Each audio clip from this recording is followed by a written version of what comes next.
एक गजवा है जिसे कहते हैं गजवा तबूक।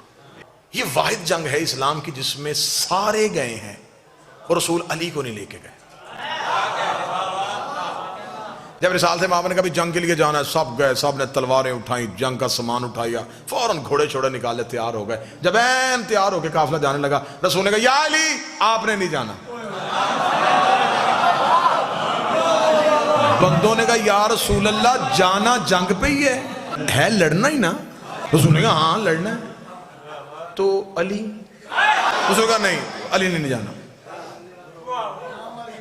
लड़ाई अली के बगैर। सुन्नी किताब से जुमला लेके पढ़ने लगा, चूम के पढ़ने को दिल कर रहा है, इतना खूबसूरत जुमला है। जब उन्होंने कहा या रसूल अल्लाह अली को नहीं लेके जाना, रसूल ने फरमाया कि अल्लाह ने कहा है कि सबको लेके जा। अब सारे जा रहे हैं, पीछे मदीने में मुसलमानों की औरतें और बच्चे अकेले हैं, पीछे भी तो किसी शरीफ को छोड़ के जाना है।